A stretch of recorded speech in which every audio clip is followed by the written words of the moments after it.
Hi అండి, myself doctor Anu Chaudhary, Ayurveda and family coach. ఈరోజు సోరియాసిస్కి సంబంధించిన ఇష్యూస్ గురించి మనం ఈరోజు మాట్లాడుకుందాం. సో ఈ సోరియాసిస్ అనేది ఒక ఆటో ఇమ్యూన్ డిజార్డర్. ఏంటంటే ఇది ఒక ఆటో ఇమ్యూన్ డిసీజ్. ఏంటంటే ఎప్పుడైతే మన బాడీలో ఇమ్యూనిటీ అనేది తగ్గుతుందో మనకి ఈ ఇష్యూ వచ్చే ఛాన్సెస్ ఉంటుందండి. అది ఒకటి. ఇంకొన్ని కేసెస్లో ఏంటి అంటే కొంతమందికి వంశపారంపర్యంగా కూడా వచ్చే ఛాన్సెస్ ఉన్నాయి. అలాంటప్పుడు వీళ్ళు ఏం చేయాలి అని అంటే, సో బాడీకి ఇమ్యూనిటీ ఉండే ఫుడ్ తీసుకోవడానికి ట్రై చేయాలి.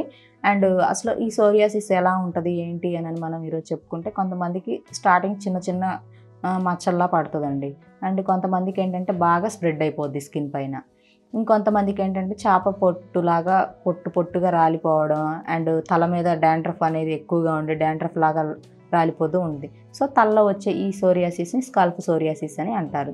సో ఈ సోరియాసిస్ ఏంటంటే న్యాచురల్గా వీళ్ళు ఫుడ్ ద్వారానే క్యూర్ చేసుకోవచ్చు. కొంతమంది ఏంటంటే కొంచెం స్కిన్కి సంబంధించిన ఇష్యూస్ ఉన్నప్పుడు కొంచెం పథ్యం అనేది ఉండకుండా ఉంటారు. బట్ కానీ సోరియాసిస్ ఉన్న వాళ్ళైతే కొంచెం పథ్యం లాంటివి ఉంటే వీళ్ళకి ఈ బాధ అనేది త్వరగా తగ్గుతుంది. అండ్ వీళ్ళు ఏంటంటే సోరియాసిస్ ఉన్న వాళ్ళు ఎప్పుడైనా బయటికి వెళ్ళినా కూడా, ఏదన్నా ఫంక్షన్స్కి అలా వెళ్ళినా కూడా వీళ్ళు కొంచెం అన్కంఫర్టబుల్గా ఫీల్ అవుతూ ఉంటారు. ఎందుకు అనగా వీళ్ళకి ఏంటంటే కొంచెం పొట్టులాగా రాలడం, అండ్ వీళ్ళు కొంతమంది చూసుకుంటే హెడ్ పైన క్యాప్స్ పెట్టుకునే ఉంటారు ఎక్కువగా. ఎందుకంటే క్యాప్ తీసేస్తే వీళ్ళకి ఆ డాండ్రఫ్ అనేది ఎక్కువగా కనిపిస్తూ ఉంటుంది. సో అలాంటప్పుడు వీళ్ళు అసలు ఏం చేయాలి న్యాచురల్గా, దీని నుంచి వీళ్ళు ఎలా బయటపడాలి అని మనం చెప్పుకుంటే, ఫస్ట్ వీళ్ళు వెజిటేబుల్స్ని అండ్ వెజ్ ఐటమ్స్ని ఎక్కువగా తినడానికి ప్రిఫర్ చేయాలి. నాన్ వెజ్ అనేది స్కిప్ చేసేయాలి. టోటల్గా నాన్ వెజ్ అనేది ఏమీ తీసుకోకూడదు. అండ్ కొంతమందికి ఏంటంటే పెయిన్స్ ఉంటాయండి. సోరియాసిస్ ఉన్న వాళ్ళకి బాగా పెయిన్స్, మంటలు, అండ్ కొంచెం దురద అనిపించినప్పుడు, గోకినప్పుడు చీమ వస్తుంది. కొంతమందికి బ్లడ్ వస్తూ ఉంటుంది.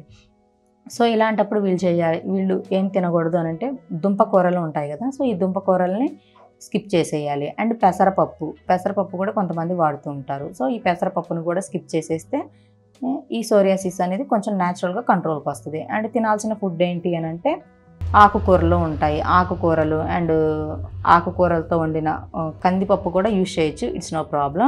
అండ్ మినపప్పు కూడా యూజ్ చేసుకోవచ్చు, కాకపోతే లిమిటెడ్గా తినాలి మినపప్పు అలాంటివి. అండ్ ఆకుకూరలతో వండిన పులుసు కూరలు ఇలాంటివి తీసుకోవాలి. వెజిటేబుల్స్కి వస్తే అన్ని వెజిటేబుల్స్ తినొచ్చండి, కాకపోతే వితౌట్ ఆయిల్. లేదా అసలు ఆయిల్ తినకుండా ఎలా ఉంటాం మేడం అని అడిగినట్లయితే, జస్ట్ ఒక టేబుల్ స్పూన్ లేదా ఒక 10 drops ఆయిల్ వేసేసుకొని కర్రీస్ అనేవి వీళ్ళు కుక్ చేసుకొని, రైస్ క్వాంటిటీ తక్కువ అండ్ కర్రీ క్వాంటిటీ ఎక్కువగా ఉండేటట్టు చూసుకొని వీళ్ళు ఫుడ్ అనేది తీసుకుంటే కనుక ఇది లోపల నుంచి మనకి టోటల్గా క్యూర్ అవుతూ వస్తుంది. ఏంటంటే ఫస్ట్ మనకి బ్లడ్ ప్యూరిఫై అవుతుంది. అండ్ బ్లడ్ ప్యూరిఫై అయితే ఆటోమేటిక్గా మన స్కిన్ అనేది కరెక్ట్గా ఉంటుంది.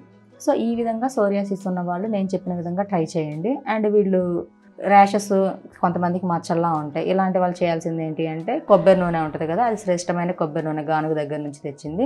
సో ఆ కొబ్బరి నూనెని తీసుకొచ్చుకొని అందులో గరిక అని ఉంటుంది, అది మనకి గ్రామీణ ప్రాంతాల్లో ఎక్కువగా దొరుకుతుంది.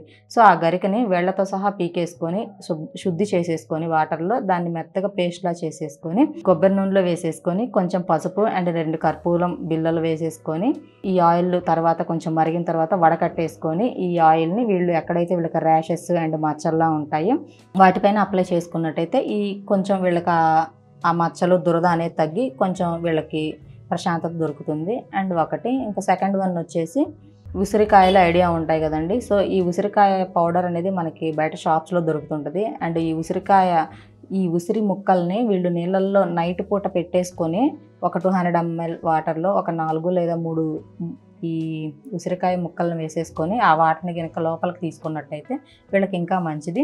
సో సోరియాసిస్తో ఉన్న వాళ్ళు ఈ విధంగా న్యాచురల్గా ట్రై చేయండి, పూర్తిగా క్యూర్ అవ్వచ్చు. సో వీటికి కూడా క్యూర్ అవ్వట్లేదంటే అప్పుడు మీరు మెడిసిన్స్ వాడడానికి ట్రై చేయాలి ఇంకా.